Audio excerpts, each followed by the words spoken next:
beautiful people. How are you? My name is Gloria Lorraine. You can call me Lorraine. Some people call me Glow.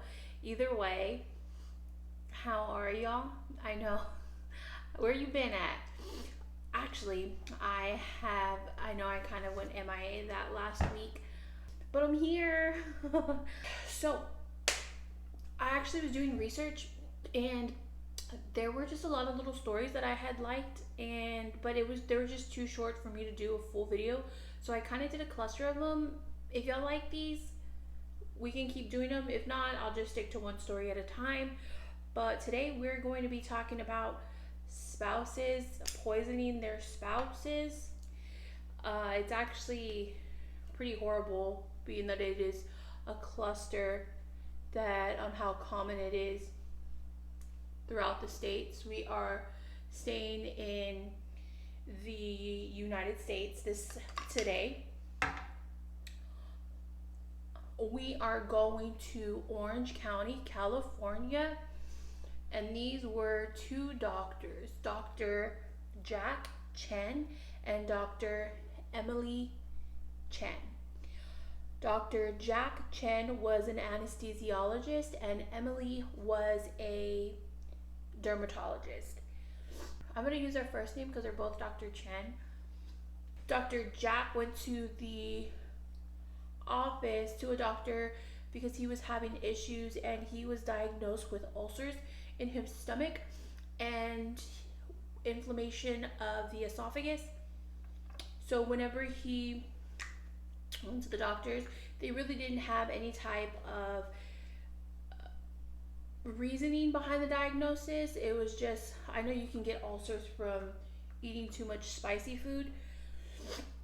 So the doctor kept keeping an eye on it. He began noticing that whenever he was drinking his morning coffee or his morning lemonade, he was starting to feel sick right after it. He started suspecting his wife, Emily, Dr. Emily. So he began to put saran wrap over his drinks, and he switched it up thinking that maybe it was just like a one-time thing, that he started tasting something funny in it, but he couldn't really put his finger on what was happening. So he put a camera in the kitchen and he left his cup there, and you see Miss Dr. Emily pulling out Drano from the bottom of the sink, and she just tiptoes over to his cup and pours a little splash in there and goes about her business. She had been doing this for months on months, and enough to where Dr. Jack was able to get up to 4 videos of her doing this to him with the intention, I'm guessing, to unalive him. They didn't have a bad marriage, but she was very jealous that her children gave the affection to her husband over her. But I'm not too sure exactly what it was. Dr. Emily was charged with tampering with foods and attempt of homicide. She is currently out on a $30,000 bond. And since then, Dr. Jack has filed for divorce. Now, I'm just going to give you all the stories and then I'll give my opinion at the very end of these. Now we are going to Lake Whaley. It's I think it's in the New York area. In July of 2018, paramedics were called out to a residence for a Stephen Clayton from a fall down the stairs, and they had figured it was a heart attack resulting him in the fall. They had brought him into the emergency room, and unfortunately he was pronounced unalived by the time he arrived. They had marked it up as a heart attack, but it was The sister that started to notice Lena's behavior immediately after he had passed, asking the doctor to send him to the medical examiner for an autopsy for a more in-depth cause of death. And they had found something makes the organs eat itself. So they knew that it was poisoning, but they couldn't figure out what it was. So whenever they went to the autopsy, they found tetrahydrozoline.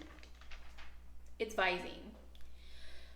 And the sister kind of already told the detectives on the way Lena was acting, the wife.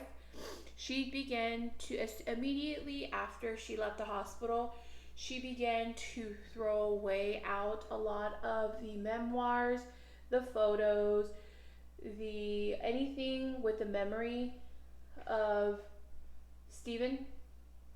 She even threw out their bed. And the sister just found that very odd. They were looking for the will, but they couldn't find it. And they knew that it was a big argument between Stephen and Lena about who was going to get the estate. Again, because he was very, very wealthy. They never said who was and wasn't on it, but they did say that it was just an argument of between Stephen and Lena. When the officials went to Lena's residence of where they found Stephen, Lena was in the middle of a suicide gesture. She had taken a bunch of narcotics with a suicide letter next to her stating that she just wanted to punish Stephen and she didn't mean for it to happen like this, and that she was very sorry. The paramedics were able to pump her stomach. When she was fixed up, she did confess to everything. She began stating that she had put Visine in this man's water, but only to punish him for all of the physical and mental abuse that he was causing her. She didn't think that it would unalive him. She got the idea from Wedding Crashers of when they had poisoned Bradley Cooper, when they had put it in his wine because they wanted to get Rachel McAdams by herself to talk to her. So they wanted to get him sick, and that had kept him in the bathroom all night. But she had been doing this for 3 days. She had put only a glass of water with Visine next to his bed so that if he was thirsty or whenever he would try to drink some water, he would drink the Visine water. And it went on for 3 days, and from the way it sounded of her trying to get rid of the bed was that he pretty much had no control of purging. And I remember in college they did say that you can die if you have too much diarrhea. And I just think that, well, my opinion will be at the end, but the organs begin shutting down, and they thought that he had a heart attack. She did get a plea deal with her giving the confession, and it resulted in a 23-year sentence in prison for unaliving her husband. Now let's bring in Joshua and Stacy Hudsucker. In September 2018, Stacy was taken to the hospital for a heart attack, and unfortunately she did not make it through the night. And Joshua was okay with them ruling the cause of death to be a heart attack. He sent her body to, being that he is a husband and he had the right and duty, he sent her directly to cremation. The family didn't like that. Stacy's mother did not want that. Stacy's mother wanted it to be an autopsy, but there was nothing out of the ordinary to the doctor's eye. So they followed with what her husband had wanted, and they had released the body directly for cremation. The insurance paid out $250,000. Stacy's mom was kind of suspicious of Joshua just because he did show up with this new girl immediately after, but there was nothing that they could do just because Stacy was cremated direct. It was a direct cremation to Stacy's body. Stacy ended up being an organ donor, and they had pulled some of her organs out before the body was released. And just the process of being an organ donor, they do have to test the organs before they begin putting them in someone else's body. So one of Stacy's organs was flagged for tetrahydrozoline visine. The organ had very, very high levels of visine, so they couldn't end up using her organs.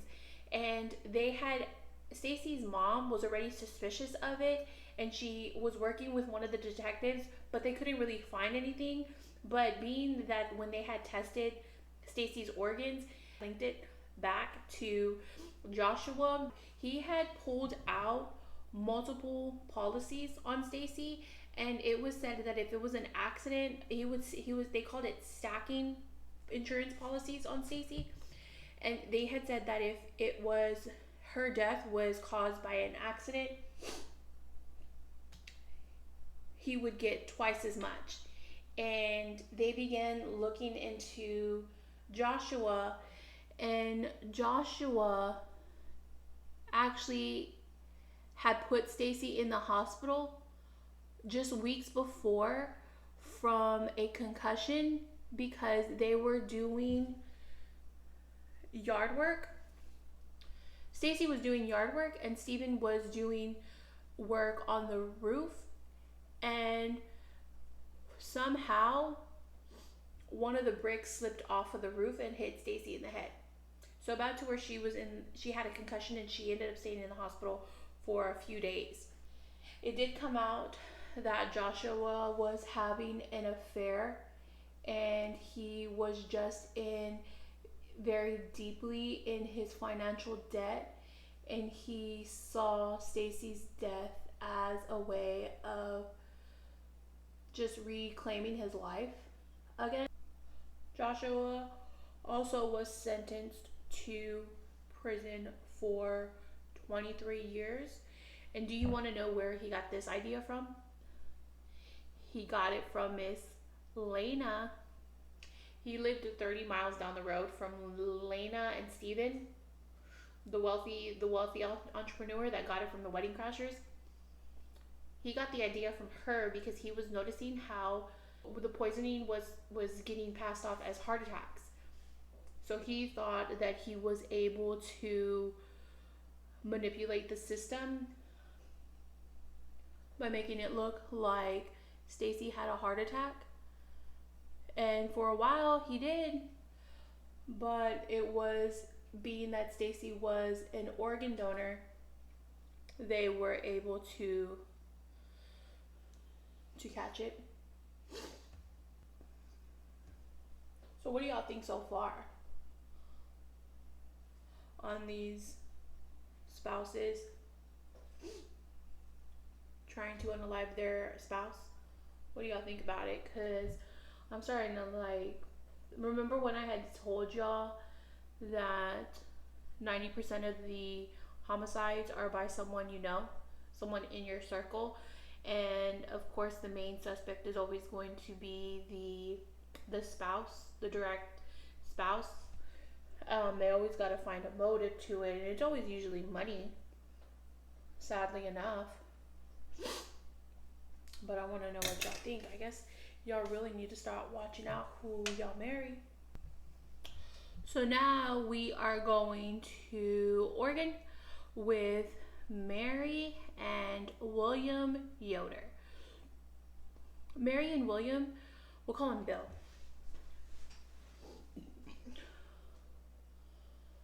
Mary and Bill were both chiropractors. They actually had a family practice together. It was family owned and operated. One day, Mary's calling Bill on her way home. Hey, please make sure nobody's in the bathroom. I really gotta go. Unlock the door for me while you're at it. You know when you have to go to the bathroom really bad, like move. I need a pee. Like make way. But Mary had made that type of phone call, but she didn't need to go pee. Mary needed to go throw up. She's just like, move out of the way. I need to go to the bathroom. She began throwing up. She began purging pretty profusely, enough to where William didn't feel comfortable with her staying there. So they admit her into the hospital, and the doctor's trying to get what he could out of Mary, asking her, well, what did you eat? Have you been feeling this way? What's going on? And it was pretty badly to where Mary couldn't really get much out, but she was just as confused as everybody else, because she was saying, I just ate a protein shake, but that's nothing out of the normal for me. That's what I normally eat on a busy day, just a protein shake. Mary began having cardiac events, what they called them. She began having heart attacks. A couple of times she did flatline, and they brought her back. But unfortunately, by the morning, she was in there for about 36 hours, so a day and a half, a little over a day. She did not make it. They ended up calling the family to say bye to their mother. And it happened pretty quickly. It happened pretty out of the ordinary, is what they were saying. And the doctor didn't really like what was happening. He asked William, to get an autopsy for Mary, and he agreed. That was fine. Guys, I'm gonna do my eyes, and then I'll be right back, okay? Alright. So, Mary ended up not making it through the night. Doctor automatically asked, hey, I would really like to do an autopsy, just because of everything that was happening. And it seemed very abnormal for the way that she had passed. The husband agreed. It took 2 months. Mary was actually cremated. So they had just vials of her blood. They couldn't really find anything, so they let the body go. The doctor was working with just one more vial of blood, and he could see that these cells were starting to eat each other, but he didn't know anything more than that. He did run it up to that she had been poisoned, just from the way the cells were acting with each other, and the heart attack. It was coming out as a heart attack. So he sent up Mary's last vial of blood to a specialist, and she automatically assumed it was colchicine poisoning. Colchicine is something that is used for gout, for inflammation of the joints, and being that they were chiropractors, they knew that they had access to it. So she ran it for colchicine, and it came back positive.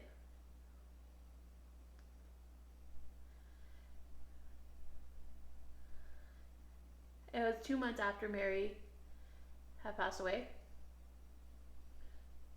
So detectives started getting involved.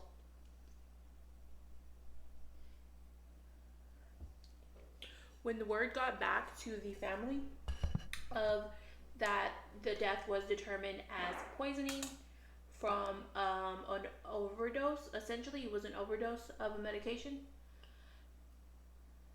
Two letters had shown up anonymously, one to the detective's office and one to the medical examiners. And these letters began pointing the finger at Adam.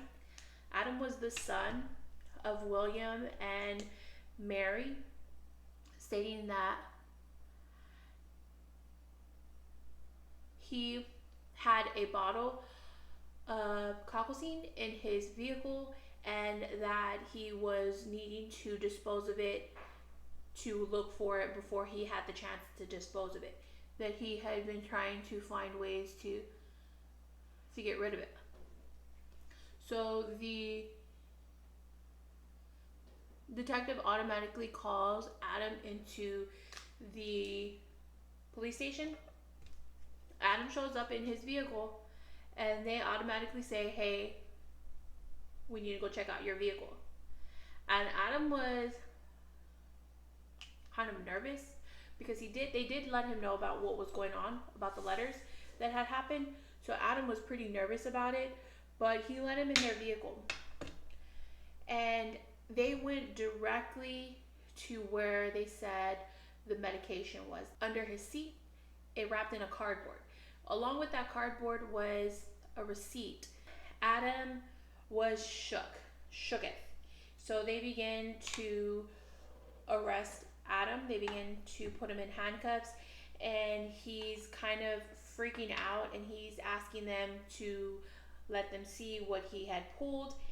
And he said that he was out of town when his mother had gotten sick.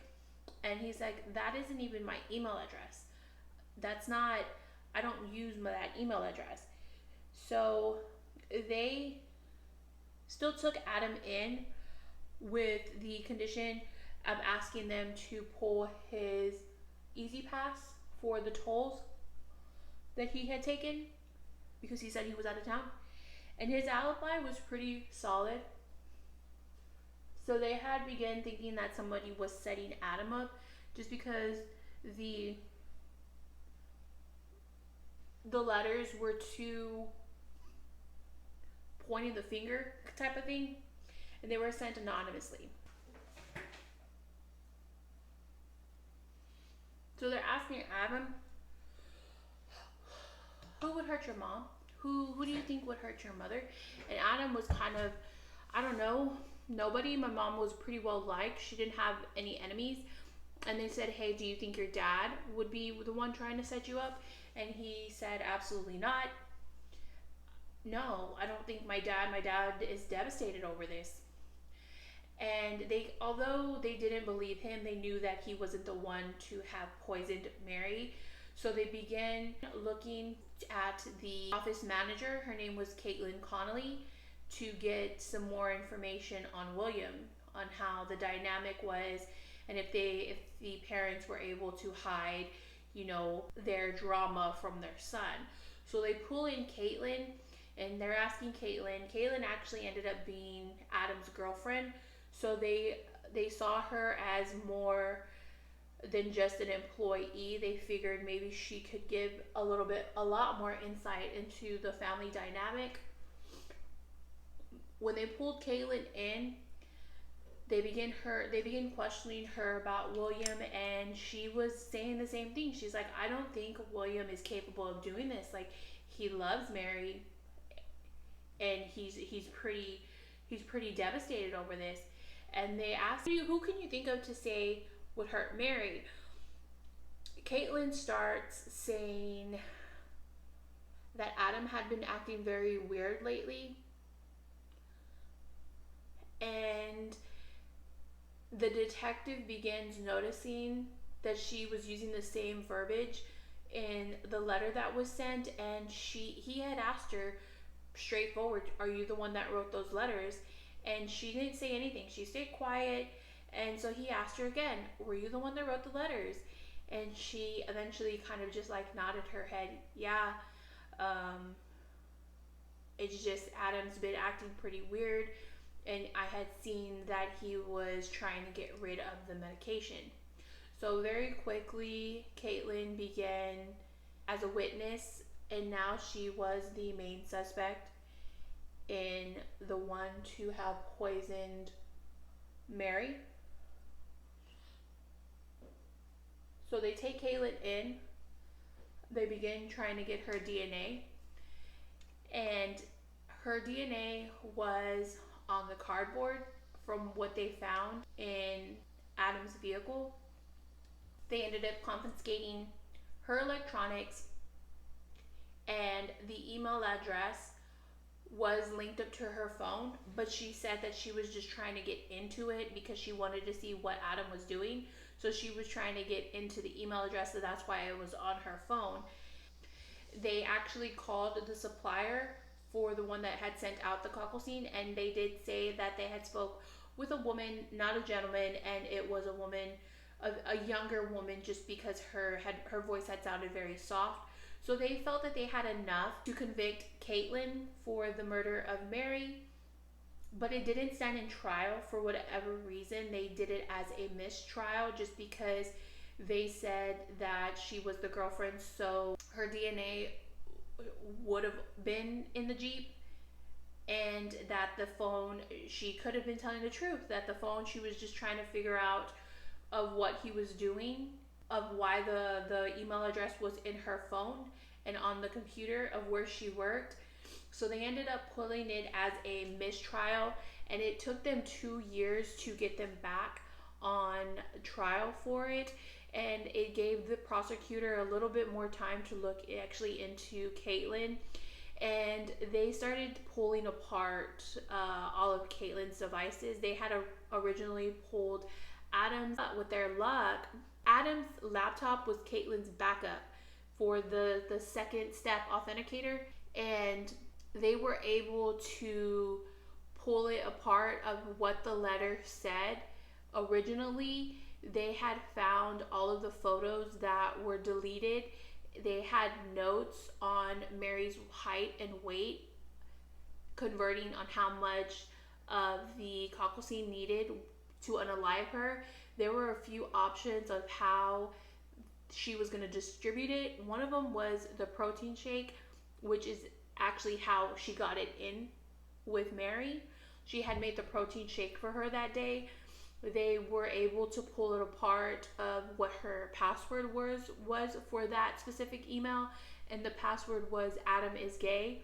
So that was them looking into it as far as saying Adam wouldn't make a password offensive towards himself, but Caitlin would, and the motive was that Adam was beginning to move on. She didn't like it very much, and I'm not too sure if she had went of like taking the one thing he cared about most, his mom. I think she was just trying to get him in prison so that so he wouldn't be able to live his life. They ended up convicting Caitlin at 22 with 25 years in prison for the homicide of Mary Yoder.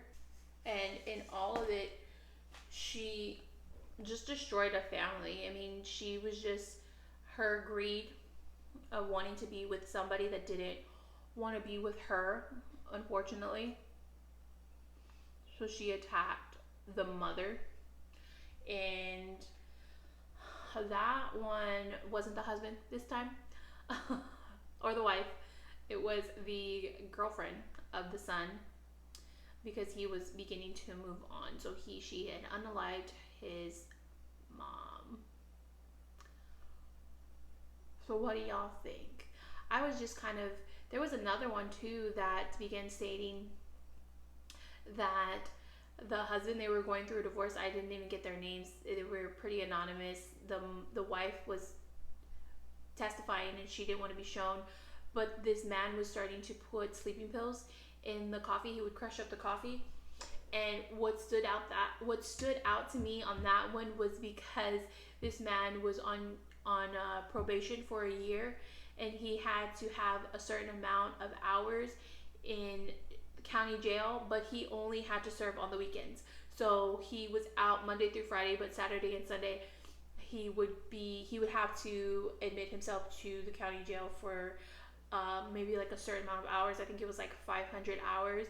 And the one of the counselors, the lawyers, started talking shit to the judge. Like, that's a slap in the face. Like, that's a joke.